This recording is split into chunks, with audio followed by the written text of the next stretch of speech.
Halo sobat pendengar, hari ini kita akan membacakan sebuah novel yang berjudul Di Bawah Naungan Cinta. Ini yang dikarang atau ditulis oleh Ibnu Hazm Al-Andalusi yang merupakan cetakan pertama edisi revisi November 2013, diterbitkan oleh Pondok Pesantren Basmalah bekerjasama dengan penerbit Santri Press. Ya, kita langsung saja masuk ke cerita yang pertama, membicarakan tentang hakikat cinta. Itulah judulnya di bab pertamanya, membicarakan tentang hakikat cinta. Cinta dalam bahasa Arab al-hub, semoga Allah selalu memuliakannya. Mula-mula permainan, lama-lama kesungguh-sungguhan. Cinta memiliki makna yang dalam, indah dan agung. Tak ada kata-kata yang mampu melukiskan keindahan dan keagungannya. Hakikat cinta tak dapat ditemukan selain dengan segenap kesungguhan, pengamatan, dan penjiwaan. Cinta tak dimusuhi agama dan tak dilarang syariatnya. Cinta adalah urusan hati, sementara hati adalah urusan ilahi. Sesungguhnya para khalifah dan kebanyakan imam-imam tersohor pernah dirundung cinta. Sebagian dari mereka ada yang di Andalusia, seperti Abdurrahman bin Muawiyah yang mencintai Ta'ja Al-Hakam bin Hisham, Abdurrahman bin Al-Hakam yang mencintai Torub. Abdullah adalah buah percintaan mereka. Kisah percintaan di antara keduanya lebih kesohor ketimbang matahari. Muhammad bin Abdurrahman mencintai Ghuzlan. Al-Qasim dan Al-Mudraf adalah dua anak buah percintaan keduanya. Kisah cinta Muhammad bin Abdurrahman banyak diketahui orang. Al-Hakam Al-Mustansir jatuh cinta pada Sabah pun kemudian menjadi ibu bagi anak Al-Hakam Al-Mustansir, yaitu Hashim Al-Mu'ayyad bin radhiyallahu anhu. Para pemimpin negeri seolah tak mau mempunyai keturunan selain dari wanita-wanita yang dicintai, dan masih banyak lagi kisah cinta yang lainnya. Kalau saja mereka sebagai umat Islam itu tidak mempunyai hak untuk ditutupi sebagian dari perjalanan hidupnya, niscaya akan kutuangkan kisah cinta mereka lebih banyak lagi. Meski demikian, kurasa perlu memaparkan sebagian kisah mereka sehingga kita bisa meneladani perjalanan mereka, dan semoga semangat kita untuk menghidupkan ajaran-ajaran agama Ihya'uddin semakin membara. Di luar persoalan itu, semisal tentang kehidupan mereka di dalam istana bersama keluarganya, tidak penting untuk kutuangkan di sini. Adapun mengenai kisah cinta para pembesar pemerintahan berikut para pembantunya terlalu berjejal untuk kuceritakan.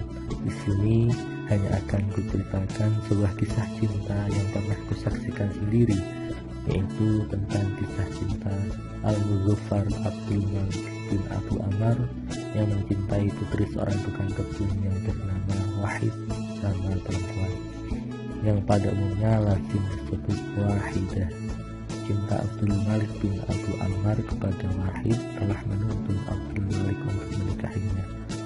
Setelah pemerintahan Al-Mansur bin Abu Ammar dan anak-anaknya runtuh, Wahid dinikahi oleh seorang menteri kerajaan wazir yang bernama Abdullah bin Maslamah. Dan setelah Abdullah bin Maslamah terbunuh, Wahid dinikahi oleh seorang pemimpin Berber. Serupa dengan kisah cinta itu adalah kisah yang diceritakan Abul Ash bin Maimun Al-Hurusi Al-Husaini kepadaku. Sesungguhnya Nazar bin Mu'id, penguasa Mesir, tak pernah melihat anaknya Mansur bin Nazar yang menjadi pewaris kekuasaannya, kecuali kecuali sesaat setelah kelahirannya. Ia tinggalkan anaknya demi seorang budak wanita pujaan hatinya yang amat-amat dicintainya. Selain kisah cintanya, tidak ada berita lain tentang Mansur bin Nazar, juga tentang siapa yang mewarisi kekuasaannya. Sebagian dari orang-orang saleh dan fuqaha, artinya ahli fikih terdahulu, adalah ada yang melukiskan perasaan dan pandangan mereka tentang cinta hanya dengan membacakan puisi-puisi Turhan mereka. Ubaidillah bin Abdullah bin Utbah bin Mas'ud adalah contoh populernya. Ia adalah salah satu dari 7 ahli fikih Madinah yang masyhur dengan julukan Bakhron minal Bukhur fil ilmi, samudra dari beberapa samudranya ilmu. Puisi hasil dorahannya cukup melukiskan perasaan hatinya. Atau contoh lain yang datang dari seorang pemuda bernama Ibnu Abbas radhiyallahu anhu, tatkala tidak membutuhkan segala sesuatu selain cinta, lalu berkata, hada qutilul hawa la aqla wala quwwata. Ini adalah korban nafsu yang tak berakal dan tak beraturan. Tentang hakikat cinta, sesungguhnya kebanyakan halayak berbeda pendapat dengan perbedaan yang signifikan. Menurutku, cinta adalah menghubungi jiwa-jiwa, ruh, nufus manusia yang beraneka corak dan warna, dan jiwa adalah inti keadiluhuran manusia. Berbeda dengan Muhammad bin Dawud yang mengutip sebagian pendapat para filsuf, menurutnya jiwa-jiwa itu seumpama bola yang terbagi-bagi, di mana setiap bagian itu mempunyai kekuatan yang sama, manakala ia masih berada di dalam dunia nyata dan memiliki kedekatan dari sisi bentuk dan susunannya. Dan kita telah sama-sama tahu, sungguhnya lah rahasia dari persamaan dan perbedaan di antara segenap makhluk adalah ketersambungan atau al-ittisal, dan keterpisahan atau al-infisal. Sebuah bentuk akan mencari bentuk lain yang sejenis dengannya. Seseorang akan senang bersama orang yang banyak kesamaannya dengannya. Di satu sisi telah kita saksikan banyak paguyuban yang didirikan atas dasar persamaan itu. Namun di sisi lain kita pun menyaksikan bahwa kesepakatan yang kita cipta kerap kali mengandung pertentangan atau sebaliknya. Perselisihan yang terjadi di antara kita juga acap kali mengidap keserupaan. Pertanyaannya kemudian, lantas bagaimana halnya dengan jiwa kita?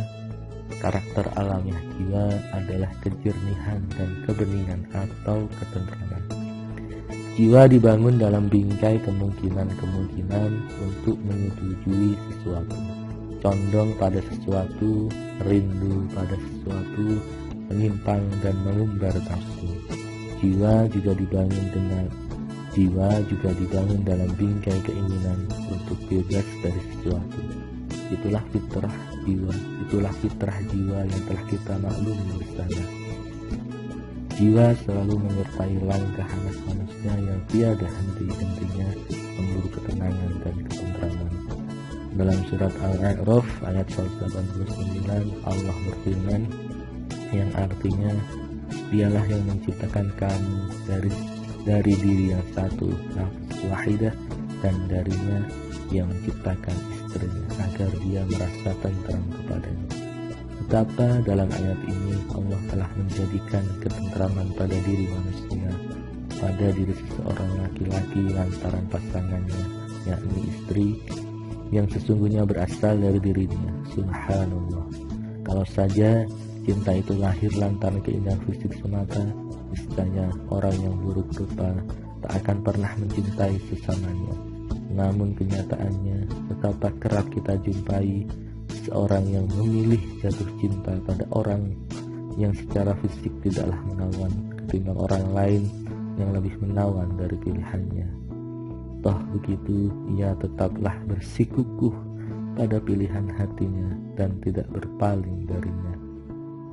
Kalau saja perasaan cinta itu muncul lantaran kesamaan pandangan moral semata, niscaya seseorang tidaklah akan mencintai orang yang berbeda perilakunya dengan dirinya. Sesungguhnya cinta merupakan sesuatu yang bersemayam dalam jiwa yang terdalam. Bisa jadi seseorang jatuh cinta karena suatu sebab, namun cinta jenis ini tidaklah abadi. Cinta jenis ini akan melayang bersama melayangnya sebab itu. Sesungguhnya orang yang mencintai Anda karena sesuatu alasan tertentu, cintanya akan berpaling dari diri Anda seiring melayangnya alasan tertentu itu. Untuk semua itu, aku hanya bisa berpuisi. Ya, puisinya seperti ini. Cintaku padamu abadi sepanjang zaman, tak lebih tak kurang oleh alasan. Cintaku tak beralasan kecuali keinginan mencinta. Cintaku tak bersebab yang dimengerti manusia. Jika cintamu tak beralasan selain ia yang kau cinta, maka ia nyata, takkan lenyap selamanya. Jika cintamu digerakkan oleh suatu alasan, maka ia akan hilang bersama hilangnya alasan. Sampaikan pendapatku ini lantaran kita sama-sama mengerti sesungguhnya ada banyak jenis cinta. Adapun cinta yang paling utama adalah cintanya dua orang yang saling mencinta karena Allah SWT. Baik cinta itu dibangun karena adanya keinginan untuk meningkatkan amal kebajikan, atau karena adanya kesamaan akidah, agama, dan madhab, atau juga karena adanya kelebihan ilmu pengetahuan di antara salah satunya. Selain itu, ada pula cinta karena kekerabatan, cinta karena kesamaan tujuan, cinta karena persahabatan, cinta karena pengetahuan, cinta karena adanya kebaikan yang dimiliki seseorang, cinta karena tamak akan kedudukan yang diinginkan, cinta karena adanya sebuah kesepakatan yang dirahasiakan untuk khalayak, cinta karena kesenangan mengumbar nafsu yang bergejolak, dan cinta tak beralasan sebagaimana telah disampaikan, yakni ketersambungannya beberapa jiwa min intusolin nufus. Segala jenis cinta yang tumbuh karena suatu sebab akan sirna bersama sirnanya sang sebab, akan mekar bersamaan mekarnya sang sebab, akan berkurang bersamaan berkurangnya sang sebab. Cinta jenis ini akan menguat manakala sebab cinta mendekat, dan akan mengendur manakala sebab cinta menjauh. Tak ada cinta yang abadi selain cinta suci yang keluar dari kedalaman hati. Cinta jenis ini akan hilang kecuali ajal datang di dalam.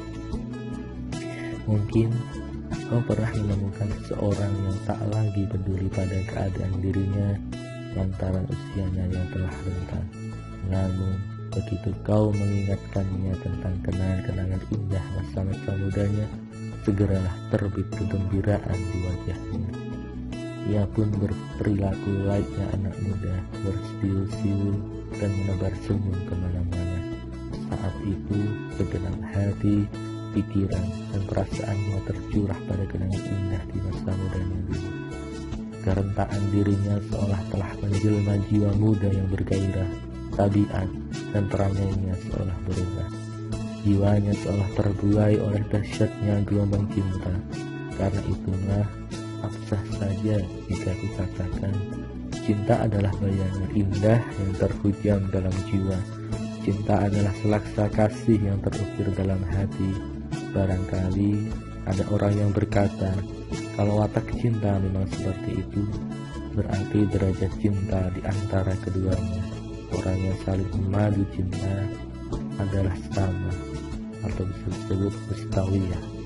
Sebab keduanya telah berpadu dalam ketersambungan dan bersatu peran dalam berhubungan.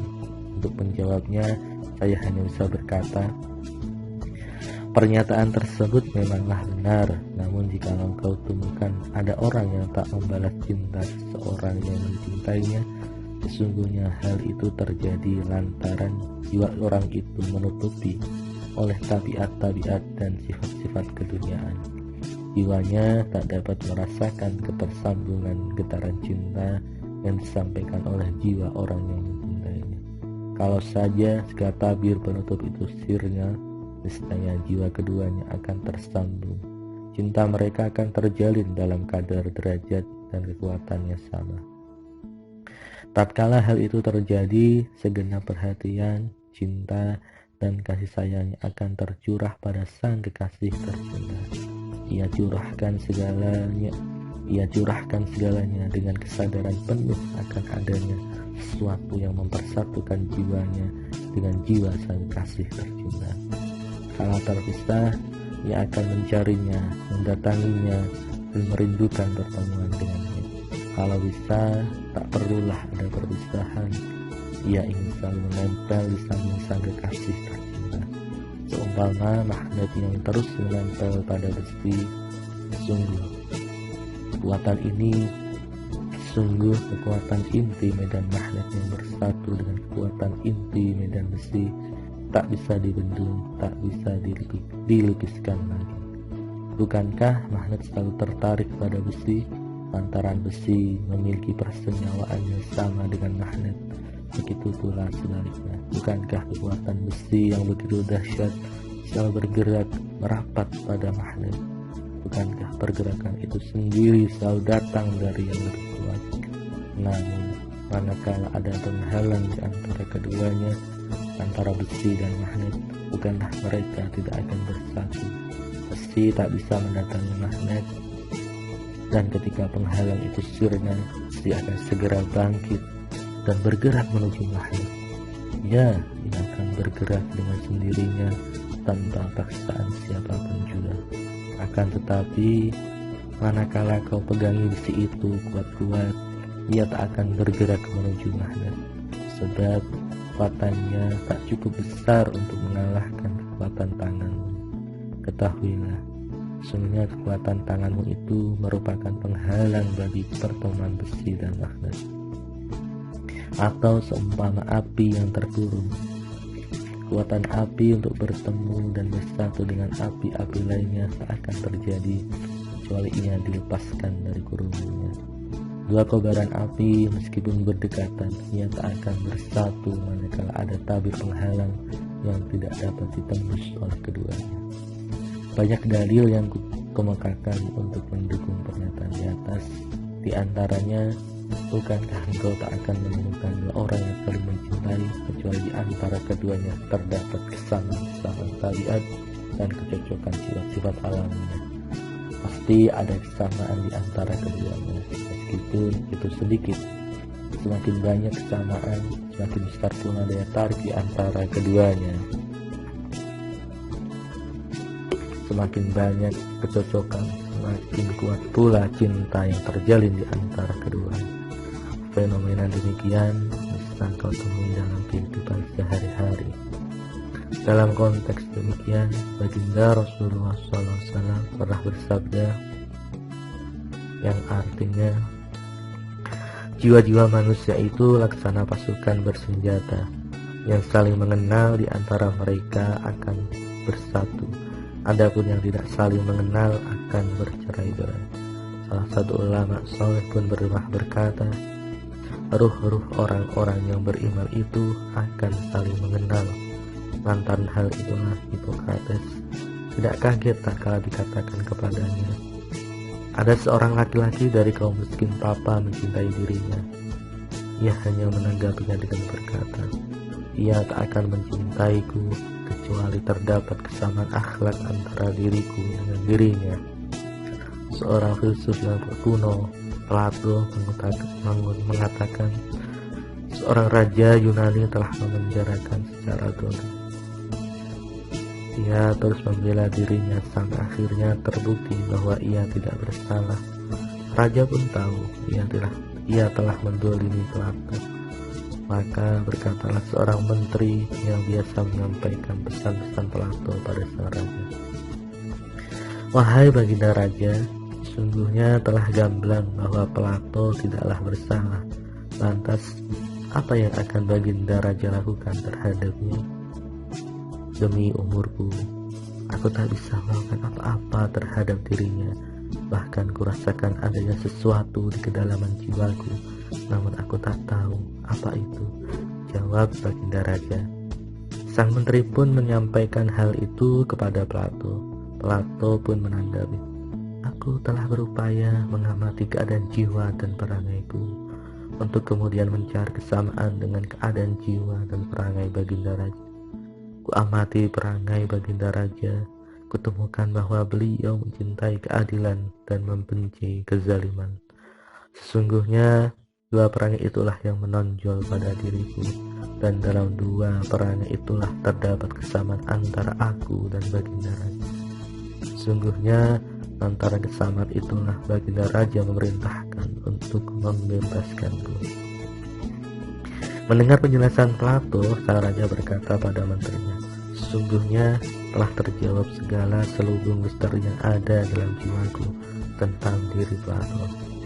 Sesungguhnya lah alasan terbesar yang paling sering menumbuhkan cinta adalah keindahan fisik. Pada dasarnya jiwa itu indah dan selalu terpikat pada segala sesuatu yang indah. Ia gandrung pada keindahan-keindahan. Manakala jiwa seseorang gandrung pada jiwa yang lain, dan ternyata di balik jiwa orang yang digandrungnya itu terdapat sesuatu yang menyerupai jiwanya, maka jiwanya akan semakin tertarik dan tersambung dengan jiwa orang yang digandrungnya itu. Itulah cinta yang hakiki. Namun bila ternyata di balik jiwa orang yang digandrungnya itu tak ada sesuatu yang menyerupai jiwanya, maka cintanya sebatas keindahan fisik semata, dan itulah yang disebut syahwat. Sesungguhnya bentuk keindahan fisik memiliki daya pikat luar biasa bagi jiwa-jiwa yang bergelora. Telah kubaca bagian pertama kitab Taurat yang menceritakan kisah Nabi Yakub alaihissalam tatkala ia menggembalakan domba milik anak pamannya. Sebagai imbalan, Yakub berhak mendapatkan bagian dari keturunan domba yang ia gembalakan itu. Anak domba yang berwarna hitam legam akan menjadi miliknya, adapun yang berwarna putih menjadi milik cucu laki-laki pamannya.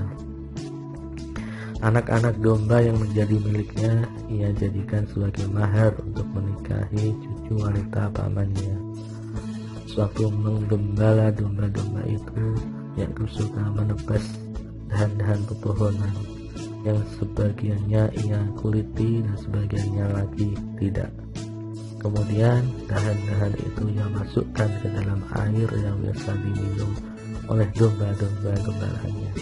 Hasilnya, ketika domba-domba itu melahirkan, mereka melahirkan dua ekor domba yang berbeda. Yang satu berwarna hitam legam dan yang satunya lagi berwarna putih. Dikisahkan ada seseorang yang dianggap orang pintar didatangi seorang bapak sambil membawa anaknya yang berkulit hitam. Ia berharap kiranya orang pintar itu bisa memutihkan kulit anaknya. Orang pintar itu lalu minta agar ditunjukkan tempat sang bapak itu biasa berhubungan dengan istrinya, sehingga hamil dan melahirkan anaknya yang hitam. Sang bapak pun lalu menunjukkan sebuah kamar tempat ia dan istrinya biasa berkumpul dengan kepada orang pintar itu. Di kamar itu orang pintar melihat ada gambar berwarna hitam terpampang di dinding, tepat berada lurus dengan pandangan si istri ketika berbaring tidur. Pada sang bapak orang tua berkata, dari gambar berwarna hitam itulah warna kulit anakmu berasal. Sebagian besar penyair dari kalangan ahli kalam menuangkan pandangan semacam itu dalam puisi-puisi mereka. Mereka bertutur tentang objek yang secara lahir nampak indah dengan maksud mengungkapkan keindahan batin dan pikiran. Maka seperti inilah yang banyak terdapat dalam puisi-puisi Al-Nizam Ibrahim bin Sayyar dan teman-temannya. Berikut ada beberapa puisi yang ingin kusebutkan di sini. Tentang rahasia kemenanganmu atas musuhmu dan kekalahanmu atasnya. Tahukah kau, ketika jiwa-jiwa mereka terjalin dengan jiwamu, kau raih kemenangan. Ketika jiwa-jiwa mereka terberai dari jiwamu, kau gamit kekalahan. Sungguh, dalam diri manusia tersembunyi zamrud mutiara. Manakala kau pimpin dan kau pandu mereka, mereka akan cari dan ikuti jejak langkahmu. Manakala kau dipimpin dan dipandu mereka, mereka akan menuntut ketundukan dan kepatuhanmu. Dan hal ini aku pun ingin menyampaikan puisi-puisiku padamu. Dari alam malaikat atau manusiakah kau? Terangkan padaku kemuliaanmu, sirnakan kekuranganmu. Kulihat kau manusia biasa-biasa saja, namun ku amati kau berbudi mulia. Bekah atas siapa jadikan akhlakmu sebagai mazhabnya? Karena kaulah cahaya bertabur pesona, tak ada syakwa bagiku. Kaulah ruh semesta, kaulah teladan yang dirindu jiwa-jiwa. Tak kuasa aku jelaskan kehadiranmu, begitu nyata kau ada di hadapanku. Tak mungkin ku tolak hadirmu di sini, hanya sebatah kata. Kaulah akalku luhur hatiku, hanya sepatah kata. Kaulah akal luhur hatiku. Dan ada beberapa sahabatku yang menamakan puisiku ini dengan Al-Idrakul Mutawakhim, yang artinya pemahaman semu. Berikut sebuah petikannya. Kau lihat mereka berlawanan dan bertentangan, maka bagaimana perselisihan jiwa kau buktikan. Tuhai jisim yang tak berarah, tuhai keabadian yang tak punah. Kau sanggah kami punya pendapat, kau debat kami tanpa alasan kuat. Sungguh nyata sebagaimana kulukiskan di atas, akan kau temui dalam tiap amarah dan benci. Bukankah kau pernah melihat dua orang saling membenci tanpa alasan dan tujuan yang jelas, atau dua orang enggan berjumpa tanpa alasan yang nyata? Dan sungguh cinta adalah penyakit, dan obatnya terletak pada sejauh mana kau mau berteman, berbagi, sejauh mana kau menziarahi tempat yang kau sukai, dan sejauh mana kau melakukan sesuatu yang kau senangi. Orang yang terkena panah cinta tak akan mau melepaskan panah itu.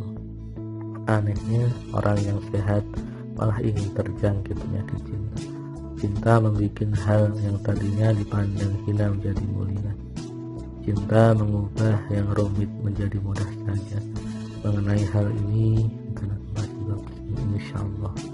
Sesungguhnya pernah ku ketahui ada seorang pemuda yang telah ku kenal sedang dirundung penyakit cinta. Jaring-jaring cinta telah menjeratnya dan menggundah gulanakan ruang hati dan pikirannya. Kulihat penyakit cinta itu begitu akut menggerogoti dirinya. Sementara ia tak pernah berdoa kepada Allah agar menyembuhkan penyakit cintanya. Kalaulah berdoa, ia hanya memohon dipersatukan dengan orang yang dicintainya. Balak cinta yang menimpanya sangatlah besar dan deritanya begitu panjang. Toh begitu, ia tetap tak ingin sembuh dari penyakit cintanya. Suatu hari ku datangi dia dan kulihat keadaannya benar-benar terpuruk dalam penderitaan cinta. Ia tak lagi mampu mengontrol pengaruhnya. Khawatir sekali aku melihat keadaannya.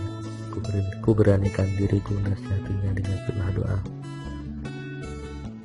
Mudah-mudahan Allah berikan kelapangan padamu. Mudah-mudahan Allah berikan kelapangan padamu. Mudah-mudahan Allah berikan kelapangan padamu. Sungguh kulihat wajahnya memancarkan kebencian yang teramat padaku, menanggapi orang yang dilingkupi karena seperti aku hanya bisa berdosa. Ku nikmati berita cintaku padamu, duhai pujaan. Takkan ku berpaling darimu walaupun sekerjatan. Kalau orang menasihatiku, palingkan dirimu dari cintanya sejenak, maka akan ku jawab iya dengan kalimat tidak. Sifat-sifat dalam berbagi kenyataan cinta di atas bertolak belakang dengan apa yang disebutkan oleh Abu Bakar Muhammad bin Qasim bin Muhammad al-Qushi yang terkenal dengan nama Al-Salasi, putra Imam Hisham bin Abdul Rahman bin Muawiyah. Ia mengaku bahwa dirinya tak pernah jatuh cinta pada seseorang sama sekali. Ia pun tak pernah menaruh hati atau cinta pada orang yang mencintai. Persahabatan dan persaudaraan yang dilakoninya tak dan pernah menjelang menjadi kerinduan cinta dan kasih sayang sampai kapanpun. Ya, demikianlah bab pertama yang membicarakan tentang hakikat cinta. Kalau tertarik kita bisa sambung lagi. Baik kawan-kawan.